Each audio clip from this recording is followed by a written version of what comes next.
1832, the war ended, but Black Hawk's shadow did not. The Sioux said that when night falls over the Rock River, his shadow still walks the shore silent listening. If a spirit never left, what do you think it's still searching for? They say the river remembers.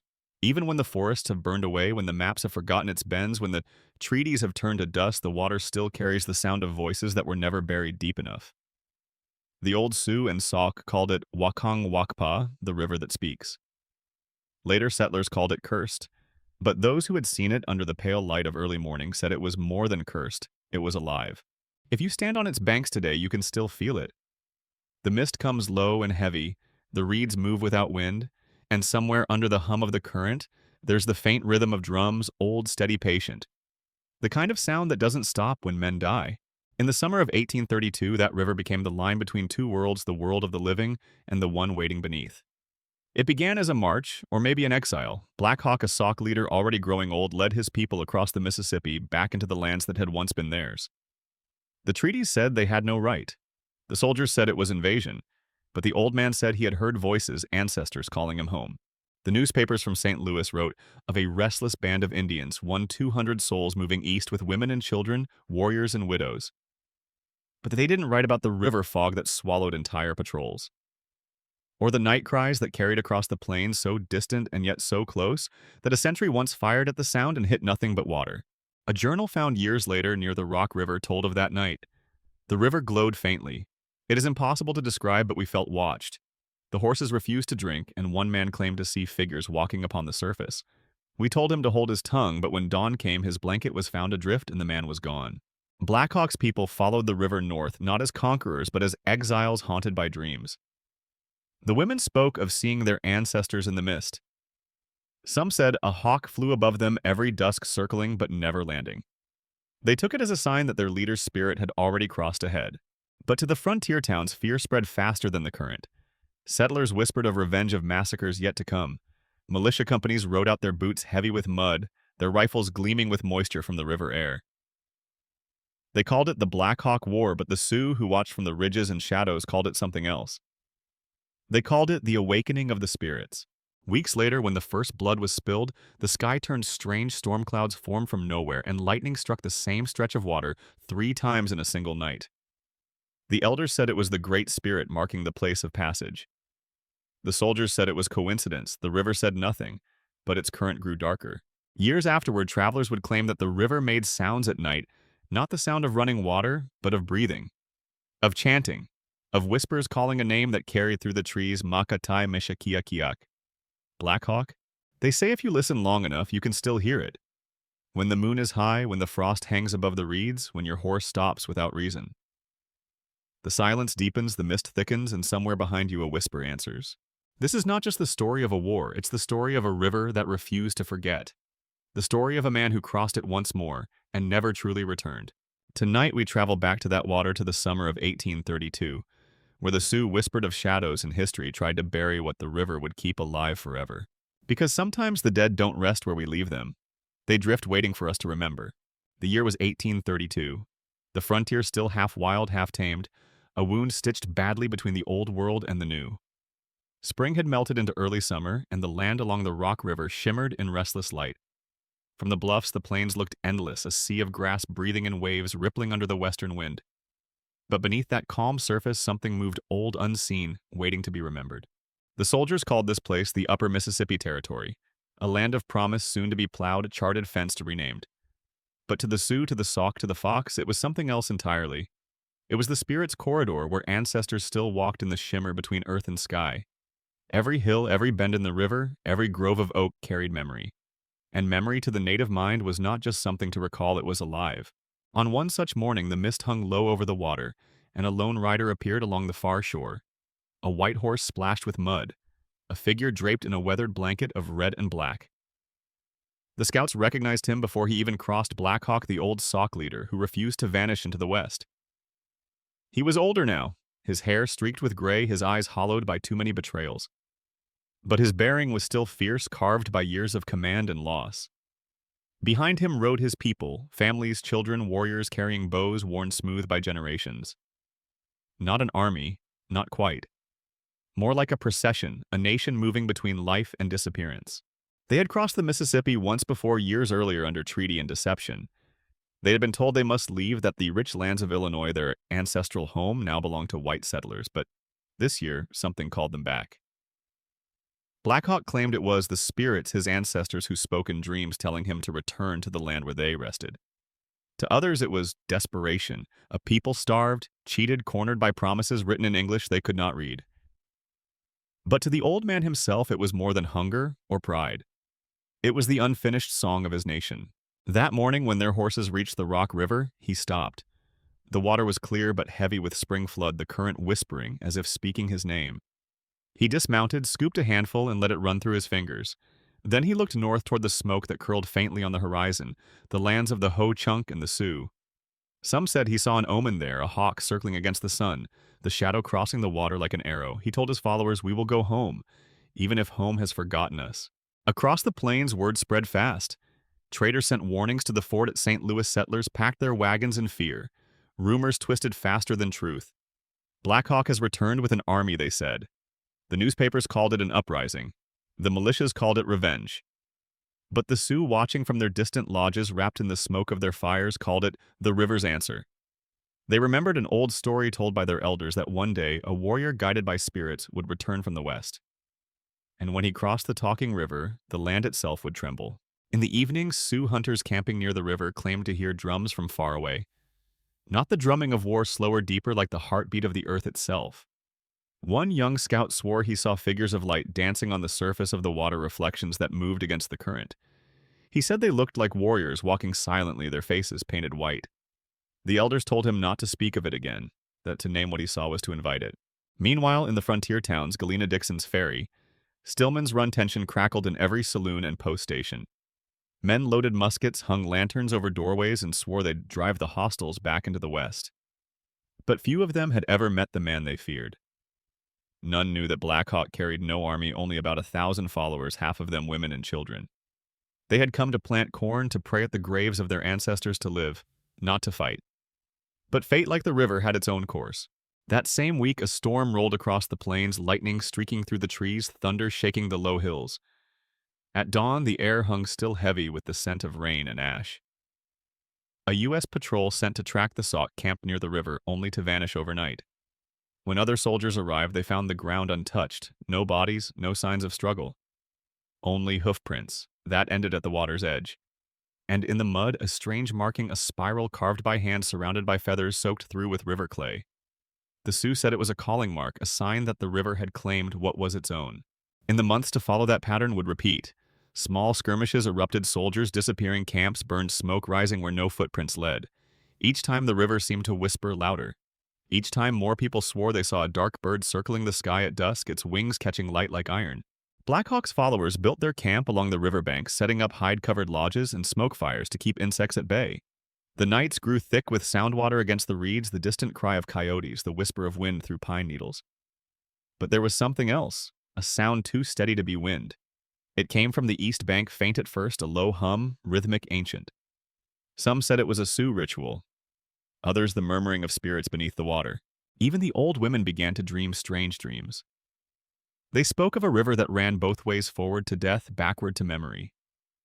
In their visions, warriors without faces crossed the current carrying torches made of bone.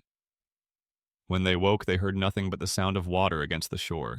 And far off under a sliver of moon, the Sioux gathered in silence. They watched the glow of the Sauk fires across the dark water. Among them was a medicine man named Tasankawakan, a name that meant holy horse. He said he had dreamed of a shadow moving through the mist, a great bird with human eyes. He told his people, "The river is waking. It will choose its own dead." By morning, fog swallowed the entire valley. The first rifle shots cracked through it like thunder. And somewhere behind the sound, behind the smoke, the shouts, the confusion, the river kept moving unchanged. As if none of this mattered. As if it had seen it all before. That was the land's secret, that the war was not beginning. It was continuing. The cursed river had always been at war, not with men, but with time. And now it had found new voices to carry its echo. The official records begin in late April, 1832. Ink on parchment. Names, dates, numbers, cold, deliberate. They speak of a hostile incursion of Black Hawk and approximately 100 to 200 Indians crossing the Mississippi without authorization. To the clerks in Washington, it was a footnote. To the men who lived along the Rock River, it was a shadow coming to life. Colonel Henry Dodge, commander of Frontier Militia, wrote, "We received word of the old chiefs crossing women and children with him. Yet scouts report armed warriors among them. The settlers are in panic, we write at dawn. No mention of the treaty signed 3 winters earlier, the one that sold Sauk lands for barrels of whiskey and coins the tribe never saw. No mention of how Black Hawk had tried time and again to speak in peace, and how every council ended with threats and laughter behind closed tents. But the Sioux watching from their hunting camps upriver had a different ledger. Not written on paper, but carved in memory, retold by fires. Their stories said that when Black Hawk crossed the river, he did not cross alone. They said he was guided by an unseen hawk, a spirit bird circling above him, unseen by the soldiers but felt in their horses trembling. When thunder rolled over the prairie that night, an elder whispered, "The bird has returned to lead him back to the land of the dead." Fact and folklore began to twist together, inseparable like roots under running water. The first skirmish came at Stillman's Run. The official reports called it a battle, but it was chaos, a misunderstanding drenched in fear. Black Hawk had sent envoys to negotiate. 2 unarmed men carrying a white cloth tied to a stick. The militia, nervous, drunk, and eager for glory, opened fire. When the smoke cleared, the messengers lay dead and the prairie exploded in retaliation. A settler's diary described what followed. They came out of the tall grass as if the earth had opened, faces painted red eyes like firelight. I fired once, maybe twice, then I ran. But even when I reached the river, I heard the screams behind me and the sound of wings. Wings. That word appears again and again in frontier letters and military dispatches and campfire tales. A sound that no one could explain, a rush of air like a great bird passing overhead, yet the sky empty. The Sioux said it was the spirit of the hawk awakened by blood. Every soul taken near the water, they said, gave it strength. One soldier later swore he saw it. In a letter never sent found among his belongings after the war, he wrote, "I heard it before I saw it." A cry that was not a cry, a tearing of the wind itself. When I looked up, the trees bent as if something huge had passed above. And then I saw eyes. 2 burning eyes hovering over the river. It vanished when I blinked. I do not sleep now. Others denied it, called it panic illusion fever. But the stories grew. At every campfire, at every outpost, men swore that the river itself was cursed, that it spoke in the voices of those who fell. Canoes drifted downstream without passengers. Smoke rose at night from places long deserted. A patrol once followed a light moving through the trees, only to find their own footprints circling back upon them. Folklore layered itself like fog over the facts. Where history spoke of skirmishes, the Sioux spoke of the night of spirits. Where officers drew maps, the elders drew lines of memory invisible to the white man's eye but carved into the bones of the land. At the Sauk camp, fear began to turn to reverence. Some said they saw Black Hawk sitting alone at the riverbank speaking to the water. He claimed to see faces in the current warriors long gone calling him by his childhood name. One young woman said that the old chief's shadow no longer matched his movement, that it sometimes lagged behind him like something listening. When she told him this, he only nodded. "The shadow belongs to the hawk now," he said. "It will fly when I fall." Across the plains, U.S. troops pressed closer. Companies from Illinois, Missouri, the Michigan Territory.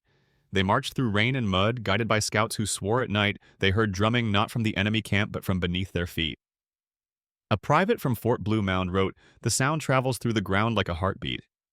When I put my ear to the soil, I feel it move steady, slow, older than time."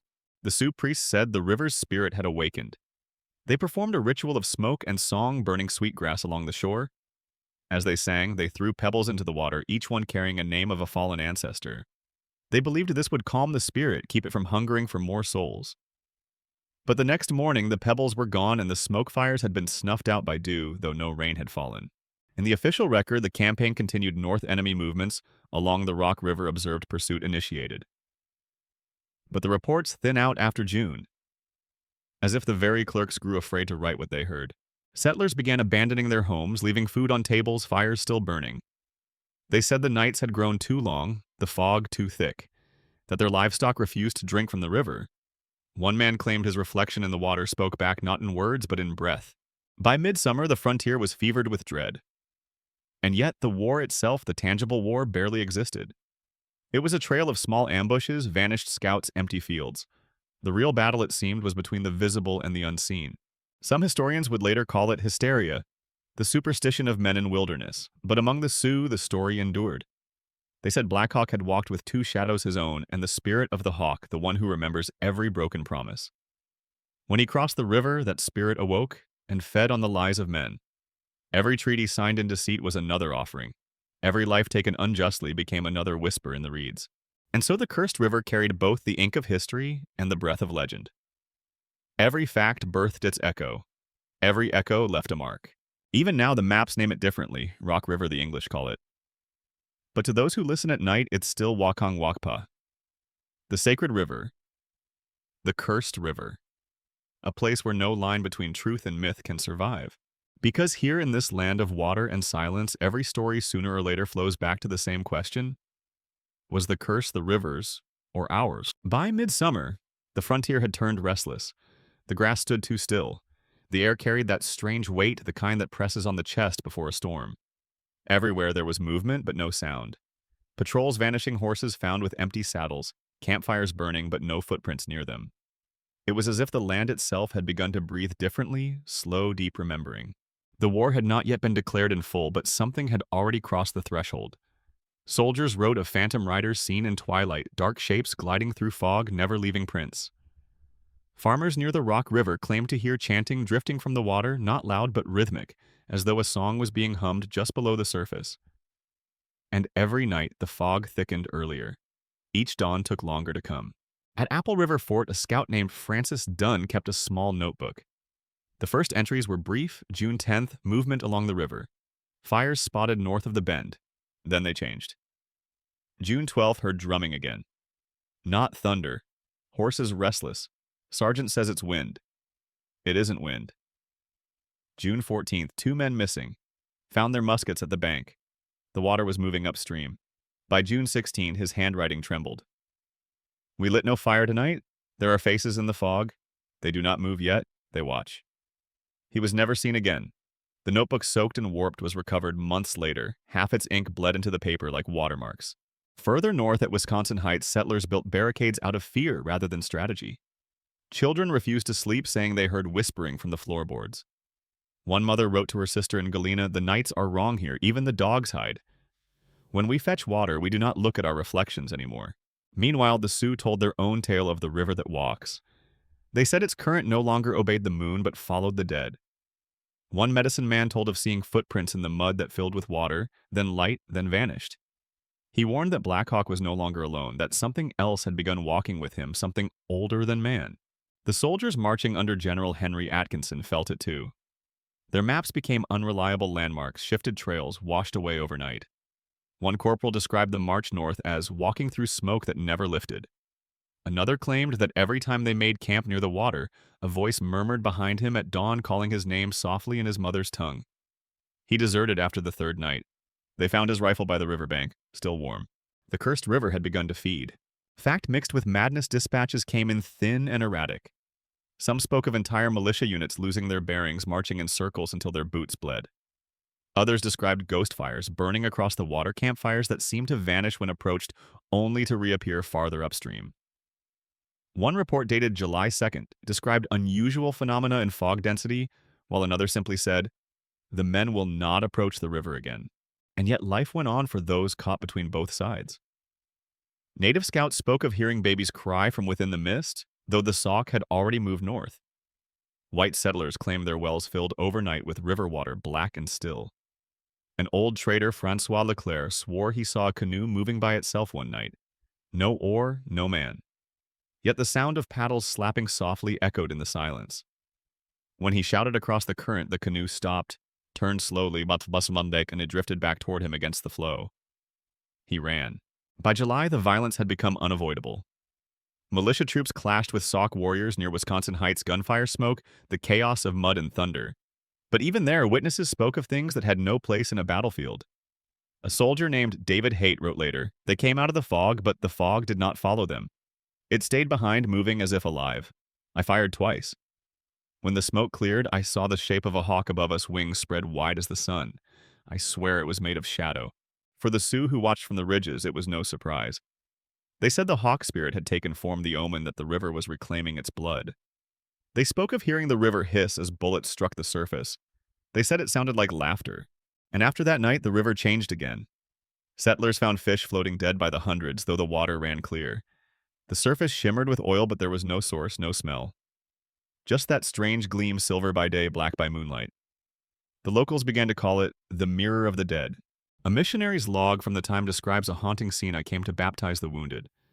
The fog was dense, thicker than any smoke. I could hear men whispering the Lord's Prayer, but I could not find them. When it lifted, I saw crosses planted by the riverbank. No one had carved them. No one knows who placed them there. As the weeks passed, Blackhawk's band was pushed north, retreating deeper into the marshlands. They carried with them stories, dreams of ancestors walking beside them at night, of fires that stayed lit without wood, of a hawk that circled without ever descending. One elder woman told of seeing her dead husband across the river, beckoning her with open hands. She tried to follow, the others held her back, but the next morning her footprints led to the water's edge and stopped. Her shawl was found snagged on a root still dry. Even among the soldiers, the superstition spread like fever. They refused to say the river's name after dark. They began marking their camps with circles of ash. When a young private drowned while washing his hands, the entire regiment demanded to move 2 miles inland, away from what they called the Whispering Current. Meanwhile, in Sauk camp, the stories deepened. Children claimed to dream of fire without heat. Warriors said the river showed them visions, flashes of the past faces of their ancestors watching from beneath the ripples. Blackhawk himself grew quiet. He no longer gave speeches, no longer looked at the stars. He sat by the water, his reflection flickering as though it no longer belonged to him. A witness remembered hearing him murmur, "The river speaks too clearly now, it knows my heart." By August, even nature began to break pattern. Birds migrated, early flocks of crows circling in spirals that never broke. Thunderstorms rolled across the plains without rain. And one morning, the river ran backward for nearly an hour, witnessed by settlers and scouts alike. The army refused to report it officially, but the Sioux remembered. They said it was the sign that the river had chosen its sacrifice. The last entries in the surviving military journals grew terse, haunted. No progress. Morale breaking. Men whisper in sleep. Horses refuse to drink. Fog thick as wool. Smell of iron everywhere. Someone humming in the dark. Saw wings again. Then nothing. Only silence and the sound of water moving where it should not. The river had become a border between the world of the seen and the world that remembered. And every drop carried a story of blood, of debt, of voices buried too soon. The war, they said, would soon end. But the river was only beginning to speak. The end was never clean. History likes to write endings tidy, dated, signed in ink. But the river, it never accepted one. Even after the last gunfire echoed into silence, the land along the Rock River still trembled as if something beneath the soil had not finished breathing. August 1832, the Battle of Bad Axe, that's what the records call it. The final engagement of the Black Hawk War. But those who were there called it something else. The Crossing of Shadows. Because on that day the Mississippi ran not red but black. The army surrounded what was left of Black Hawk's band, 300 souls exhausted, starving, fleeing north toward the river. Men, women, children, some sick, some barefoot. They carried no war paint, no banners, only bundles of maize and memory. And still, the soldiers opened fire. Gunboats waited on the water, their cannons angled toward the fleeing line. The reports say it lasted less than an hour. But in the journals of the Sauk survivors, they wrote that it lasted a night and a day because the sun refused to rise. A missionary, Reverend John Blatchford, wrote afterward, "I came upon the field 2 days later. The air was heavy still. Bodies lay tangled in the reeds, some unmarked, as though they had fallen asleep. Others had been taken by the water." The river moved sluggishly, dark with something that was not mud. He burned his clothes after leaving that place. He never spoke of it again. Fact fades quickly, but folklore clings like mist. The Sioux said the river drank that day too much too fast and could not forget the taste. They said every drop that touched blood turned into shadow. For months after, no one fished those waters. When they did, the fish had blackened eyes, their scales dull as ash. Black Hawk himself was captured soon after, worn, silent, hollow-eyed. The soldiers expected curses, fury, defiance, but the old man only said, "I am done. The river will speak for me now." They took him in chains, marched him across the very land he had fought to return to. Crowds gathered in towns to see him, the savage rebel. Children threw stones, women clutched their crosses. He said nothing, but those who looked too long claimed his shadow moved out of step, that it lingered a second longer before following him down the road. The official record ends there, Black Hawk imprisoned, the war concluded, the frontier secured. But the Sioux legends, they never stopped. They said the river refused to let go of what it had taken. that the fog returned every year on the same night's thick low carrying the sound of hooves and drums. At first, settlers laughed, but then the strange reports began. A farmer near the mouth of the Mississippi claimed to see a figure standing midstream at dawn, motionless water swirling around its knees. He called out. The figure turned, raised its arm, and a flock of blackbirds lifted from the water all at once, blotting out the sun. When the air cleared, the figure was gone.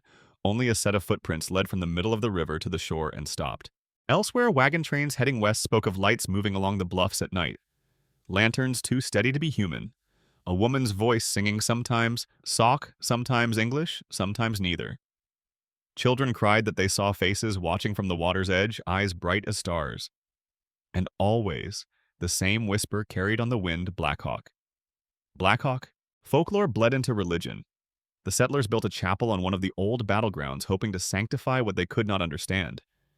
The pastor wrote in his ledger that the walls would sweat during prayer, that the candles flickered though no wind entered. He said one night he heard a knock at the door, 3 slow taps, and when he opened it, no one stood there. Only wet footprints on the wooden steps leading away into the dark. The Sioux watching from their distant lodges said the river's spirit had taken new form, not as a bird, not as a storm, but as memory itself. A living echo that haunted both the guilty and the grieving. Their shamans performed ceremonies on the banks, offering tobacco feathers, words, and languages now almost lost. They said each prayer was a stone cast into the current, a promise that the dead would not be forgotten. But the soldiers, decades later, when they returned as old men to those same banks, found nothing peaceful there. One veteran of Stillman's Run wrote in 1816 that, "I came to see the place again. The reeds have grown tall, the water looks black though the sky was clear. I thought I saw a man standing in the current watching me. I called out his name. He smiled, and the water closed over him. Time blurred the facts which skirmish happened, where which side struck first, who died, for what reason. But the river remembered every sound, every lie, every scream. When droughts came, the riverbed would reveal things, rusted buttons, gun barrels, bits of bone. When floods followed, it would take them back again, as if rearranging its secrets. In 1883, a railway bridge was planned to cross the old battleground. Construction halted after workers refused to continue. They claimed to hear drumming under the water as they drove the piles.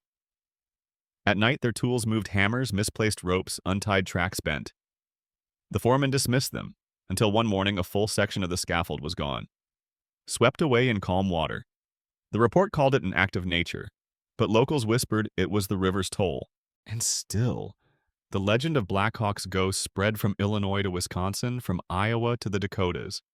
Travelers claimed to see a dark bird flying above the river during thunderstorms, its wings outlined by lightning, its cry cutting through the rain.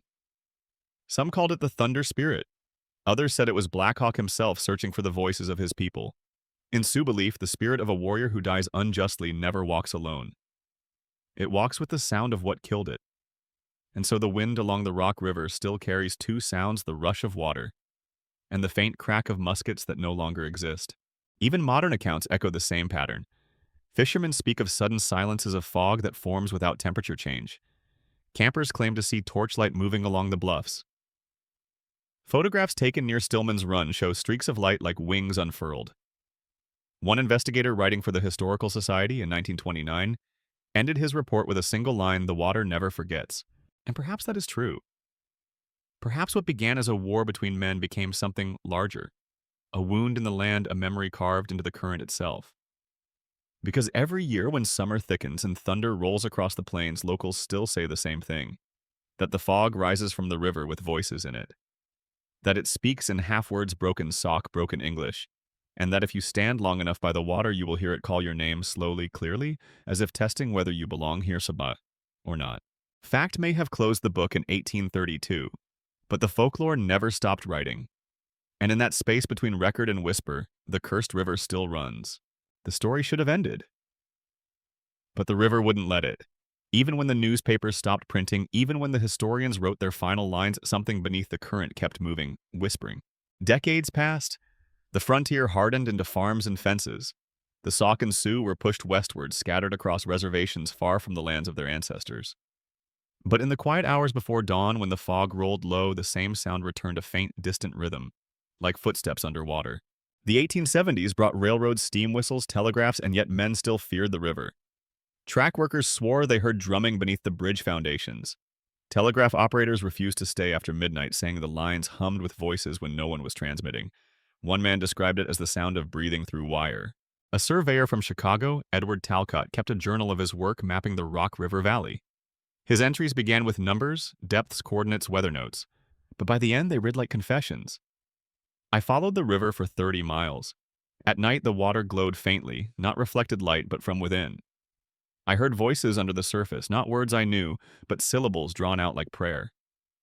When I asked the locals, they said it was the wind. But there was no wind. Weeks later, Talcott vanished. His theodolite and compass were found on the bank, both rusted as if years had passed. A note pinned to his satchel bore a single phrase, "The shadow walks ahead of me now." Ahead of. Historians dismissed it madness brought on by isolation. But those who lived near the cursed river knew better. They had heard that phrase before. In Sioux legend, when a man's shadow walks ahead, it means his spirit is no longer behind him, that he has crossed into the realm of the dead, though his body still moves. And so began the investigations. Letters exchanged between missionaries, naturalists, and folklorists trying to understand what lingered in the valley. Some blamed mercury in the water. Others spoke of magnetism, hallucinations, echoes. But the Sioux elders said only one thing: the river keeps the promise broken. One document dated 1892 described an expedition by Reverend Thomas H. Avery, who claimed he could dispel native superstition with reason. He brought with him a small congregation and a phonograph, hoping to record ambient sound. The wax cylinders survive, housed now in the state archives, but they are nearly unplayable, warped and cracked. When digitized decades later, the recording carried a strange distortion. Through static and crackle, a faint human voice can be heard saying, "Do not follow the river. It follows you." There were no men near the machine when it was running. Avery never returned. His group found his camp days later, tent collapsed, bedroll undisturbed. The phonograph still turning, though its crank unwound hours before. The journal he left behind ended mid-sentence. "The air here feels alive." The folklore deepened. Local children were warned never to say the name Black Hawk near the water. Teenagers dared each other to throw stones at midnight. Some claimed that if the ripples formed a circle, it meant the spirit had accepted your challenge, that you would dream of the river the next 7 nights. Several who tried never slept by its banks again. And then came the Lost Treaty. In 1908, a researcher named Elias Monroe discovered a fragment of an unsigned document in an archive in St. Louis. It appeared to be a draft of the original 1804 land cession, the one that exiled the Sauk and Fox. But this version bore additions not found in the official copy. In the margins, a handwritten note read, "May the water bear witness, their river shall not be silenced." No one knows who wrote it. Ink analysis dated it to the same year as the treaty. The handwriting did not match any clerk. When Monroe tried to trace its author, he too disappeared, last seen traveling north toward Rock Island. His field notes, later recovered, described an eerie déjà vu. "At dusk, I walked by the water. A hawk circled overhead, though no other birds moved. It cried once, and I felt as if something inside the river turned its head toward me." By the early 20th century, folklorists began calling the phenomenon the shadow current. They believed it to be a collective haunting, the echo of historical trauma embedded in the land. But to the Sioux and Sauk descendants, it was not metaphor. They said the spirit of Black Hawk had fused with the river, a guardian, a warning, a wound. An old medicine man in South Dakota told an interviewer in 1934, "You cannot kill a river, you cannot hang a shadow. When the soldiers took his body, the river took his heart." That same year, a group of anthropology students from Wisconsin University conducted a series of night observations along the old Rock River bend. Their report, suppressed for decades, mentioned glowing patterns beneath the surface. When photographed, the lights formed a spiral identical to the symbol once found carved in mud near Stillman's Run, the one said to mark those claimed by the water. Exposure tests showed the glow had no biological or chemical source. The film developer described the negatives as imprinted by light that wasn't light. Then the voice returned. A radio engineer testing frequencies near the river in 1941 recorded faint transmissions between channels, a hum that formed words when slowed down. 3 syllables repeated, "Wakang Wakpa, Wakang Wakpa." The sacred river. When he played it back for the local Sauk elders, they refused to listen a second time. One of them wept, saying it was a funeral song, but not for the dead. For the living who forgot. The climax came one night in 1956 when a flood swept through the valley after days of relentless rain. Bridges collapsed, homes drowned, trees torn from the earth. Yet amid the chaos, something impossible happened. Witnesses in the town of Oregon, Illinois swore that the river's current reversed for nearly 3 minutes, flowing upstream. A local sheriff interviewed later said, "I saw it with my own eyes. The water climbed against gravity, slow, steady, like someone pulling it backward by hand. The newspapers called it an illusion, an eddy, a trick of wind and debris." But the Sioux community near Baraboo said it was prophecy, the spirit of Black Hawk reclaiming the last fragments of his people's memory. They held a night vigil by the river, chanting in the old language. Those who attended said the fog glowed with faint light, and for a moment they saw a bird-shaped shadow rise from the water and dissolve into the sky. Even today, geologists can't explain the reversed current. The U.S. Geological Survey simply marked it as an anomalous flow event. But for those who remember, it was the river's breath returning. And somewhere in the archives of the University of Iowa, a sealed folder labeled Field Recording Number 1832 remains unreleased. Rumor says it contains the last tape of a journalist who went to document the legend in 1910. The sound, they say, is faint at first. Crickets whined water. Then a voice distant low, "You have crossed the river," but the river crosses back. Seconds later, the tape ends. No body was found. Only his camera left by the waterline still recording. The final frame shows nothing but mist, a shifting gray mass that when studied under light forms the outline of a feathered wing. The climax is not in war or peace, but in what remains when both forget to fade. The cursed river does not rest, it remembers. Its current carries more than silt and time. It carries a covenant broken, a shadow unburied.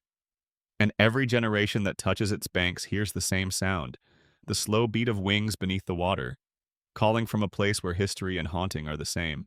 The war ended, but the river did not. It flowed on, slow, deliberate, like a wound that refused to close. They said peace had returned, that the frontier was safe again, that order had been restored. But peace is only another kind of silence, and silence along this river is never empty. Years passed. Decades blurred into dust and crops and the slow hum of time. The soldiers went home, the forts decayed, the treaties yellowed and curled in drawers. But along the banks of the Rock River, the air still carried something. Something unspoken, unsettled, alive. Farmers plowed new fields where bodies had once fallen. They found bullets buried in the soil, small, flattened shapes of lead that glimmered when turned under sunlight. And sometimes at dusk, they said they heard the clash of metal again, faint like the echo of a war that still remembered itself. When they looked up, the sky was empty. Only the river moved, its surface rippling without wind. In 1845, a preacher passing through Dixon wrote in his travel journal, "I stood by the water to wash my hands, but the current seemed to resist me. It flowed toward me, not away. And when I looked down, the reflection in the water did not move as mine did. It blinked after I did, and smiled." He never returned to his church. By the 1850s, new towns had risen on the frontier, Galena, Oregon, Stillman's Valley. Bright names for dark places. Children grew up never knowing the war, never hearing the drums, but the land did not let them forget. Every spring when the ice broke and the floodwaters came, bones surfaced, ribs, jaw fragments smooth as river stones. The authorities buried them in common graves. Yet by next season, more would appear. The ground itself kept exhaling what history tried to bury. And always the fog. Every summer, without fail, a pale gray mist crawling from the water before dawn, moving like smoke, curling around fence posts, wrapping itself around the trees. Old men said it was the breath of the river. The Sioux said it was the souls of those who never crossed. But the farmers said nothing. They just waited, watching until the sun rose and the fog melted back into silence. In 1871, a flood destroyed half the valley. Bridges ripped from their foundations, homes drowned, graves washed open. When the waters receded, people found strange things in the mud, bundles of feathers tied with rawhide carved stones etched with spirals, and one rusted rifle lodged upright in the earth, pointing toward the north. An old Sauk woman who came to see it wept and whispered, "He still guards the way." The legends thickened with every generation. Fishermen claimed that on certain nights the river glowed faintly under the moon, not from reflection but from within. They said you could see shapes beneath the surface, warriors walking in silence, their shadows bending with the current. When the wind picked up, they swore they heard chanting, and when they turned to listen, it stopped. Only the ripples answered. Folklorists came in the early 1900s, armed with notebooks and skepticism. They wrote about regional superstition, about post-frontier hysteria. But their reports grew stranger. One wrote, "We camped near the site of the last battle. Around midnight, the temperature dropped 10 degrees. I heard drums, 5 beats, always 5, repeating under the ground. The horses screamed. At dawn, the sand along the shore bore human footprints, small, bare hundreds of them, all leading into the water. The report was never published. The writer resigned from the expedition a week later, and still the river moved. Through the Depression, through the wars of another century, through progress, railroads, highways, concrete, it stayed patient and unchanged, cutting the land the same way a scar cuts skin. People forgot its name, but they remembered the feeling. Those who camped by its banks spoke of dreams, vivid, fevered, haunted. Dreams of a man standing waist-deep in water, holding a staff wrapped in feathers and ash. Dreams of wings, thousands of them beating beneath the surface of the current. Dreams that left their ears ringing with the sound of distant drums. In 1932, a journalist from Chicago came to write about the centennial of the Black Hawk War. He wanted facts, numbers, history, closure. But his letters home grew increasingly erratic. It isn't history here, he wrote. It's presence. The land remembers. The river speaks in ways I can't explain. Last night I heard my own name in the water. He vanished before finishing the story. His typewriter was found in a boarding house near Rockford. The ribbon, jammed on a single phrase, struck over and over. The shadow walks again. Today, the Rock River still flows where it always has, under new bridges, past factories and empty mills, through cornfields that ripple like the ghosts of old prairies. To most, it's just another quiet waterway, a piece of the Midwest's forgotten geography. But to those who stop, those who listen, it still has a voice. Campers talk of laughter at night, children's laughter carried faintly across the current. Boaters say their compasses spin when they pass the old Sauk landing. On fog-heavy mornings, motorists on Route 2 sometimes see a rider in the mist, a man on horseback unmoving, watching from the shallows. By the time they stop, he's gone. Only the ripples remain circling out like the spread of wings. There's a local saying, don't call it haunted, call it awake. Because haunting implies something trapped. But the cursed river is not trapped. It moves it, remembers it, breathes. The Sauk descendants who still return here say the river has become a living archive, not of ghosts, but of memory itself. They come quietly, bringing small bundles wrapped in cloth, sage beads, sweetgrass, the ashes of loved ones. They kneel by the water and whisper names. Not prayers, not exactly, but names spoken softly into the mist. They say the river takes them, carries them home. And when the surface ripples, it means they were heard. Every generation rediscovers the legend.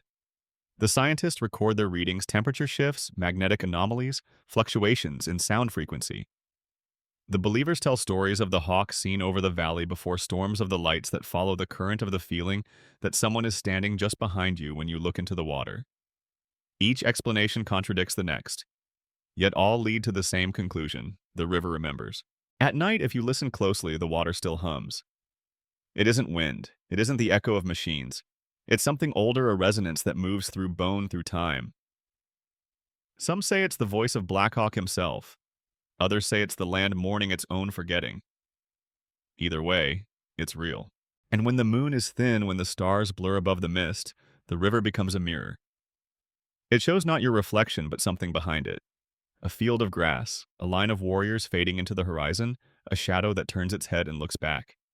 And if you dare to stare long enough, the reflection smiles. Then disappears. The historians close their books with certainty.